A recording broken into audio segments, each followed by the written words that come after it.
Welcome back to A to Z here on Locked On Sports Atlanta, free on YouTube and wherever you get your podcast. You search Locked On Sports Atlanta. Of course, follow us on Twitter at Locked On ATL. I'm at Mark Zinno, MarkZinno. Before we get to celebrate the Atlanta Braves continuing their winning streak, let's do a little thing we like to do called Shovels of Wisdom. Brace yourselves, because it's time for the Shovel of Wisdom.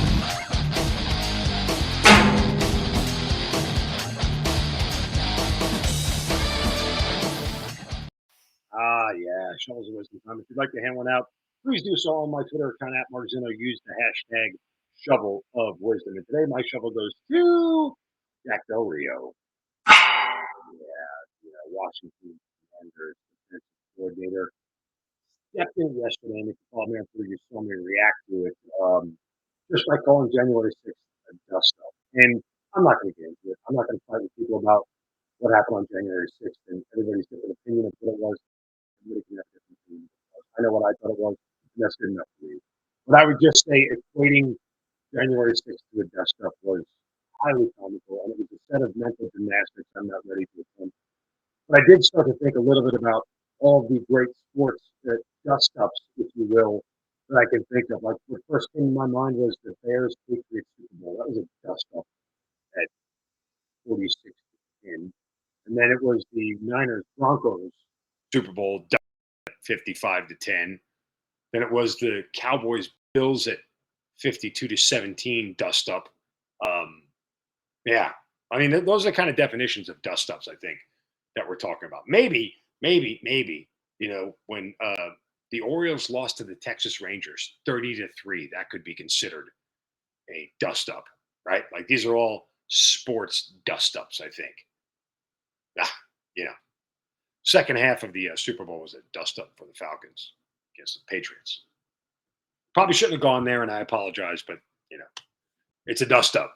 Happens to the best of us. What has been dusting lately is the Atlanta Braves, because they are hot, as they have now won 7 in a row, and 3 games above 500. Man, I'm tired of being right. I'm going to keep rubbing this thing in. I probably shouldn't. I probably shouldn't, because at some point in time they're going to drop a game to these teams that they shouldn't. And I don't know if it'll be tonight, but they dispatched the Athletics exactly the way they were supposed to.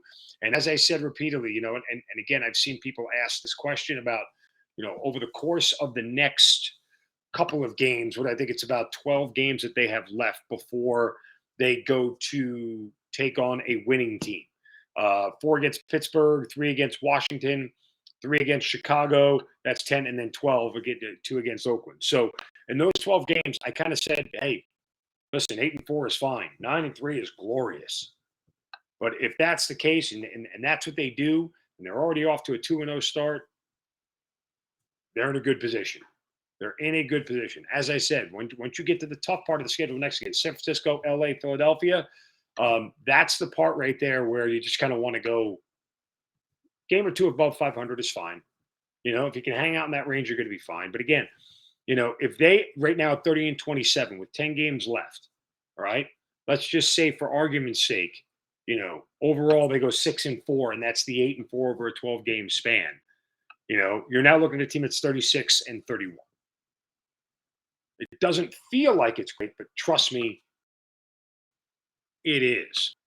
Because I would have told you at a time where this team was 22-25 that they would end up going 14-4 or 14-6 rather over their next 20 games. You'd be like, yeah, let's do that. That's the kind of run that we need, because it's essentially what's happening, right? And I think it's great. The bats are starting to come alive. Again, you get an Acuna home runs. Whenever Acuna has a big game, the rest of the team just feeds off of all of that.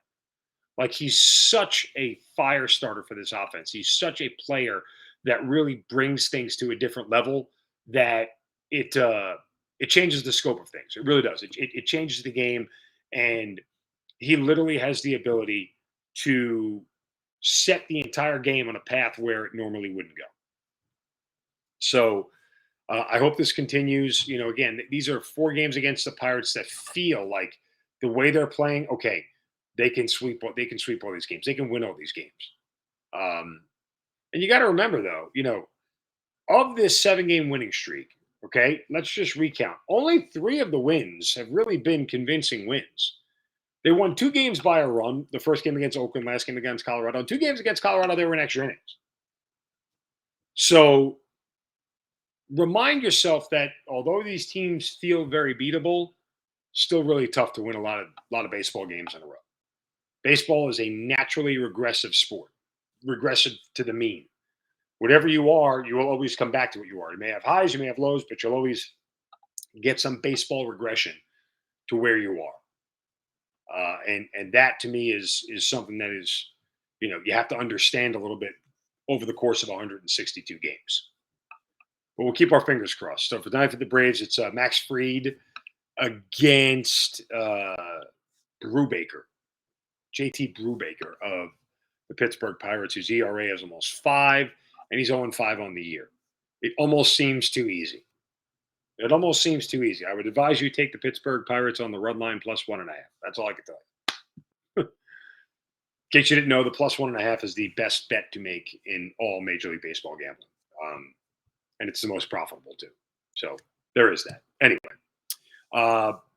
NBA Finals Game 3 last night. Good win for the Boston Celtics. Little surprising that Golden State could not do a little bit more against them. They probably didn't get what they needed from a secondary scoring aspect. You continue to get what you needed to get from Steph. Clay was good. He wasn't great. Thought he would have had a little bit more of an impact in the game. Didn't happen, but nonetheless, we will get to Game 4 on Friday night in Boston with the Celtics looking to try and take a commanding 3-1 series lead, as they say. And we will be back tomorrow for a final episode of the week of A to Z. Appreciate you guys joining us. Again, give me a follow on Twitter, at Mark Zinno, at Locked On ATL. Wherever you get your podcasts, you search Locked On Sports Atlanta. Subscribe to it. It's free. All of our content is free there. We appreciate the love and support that you guys have offered us every single day. It's been so much fun watching this whole thing grow, and I certainly enjoy the everyday back and forth with all of you. Enjoy the rest of your Thursday. Have a wonderful day. We'll talk to you tomorrow. Don't take any crap from anybody. See ya.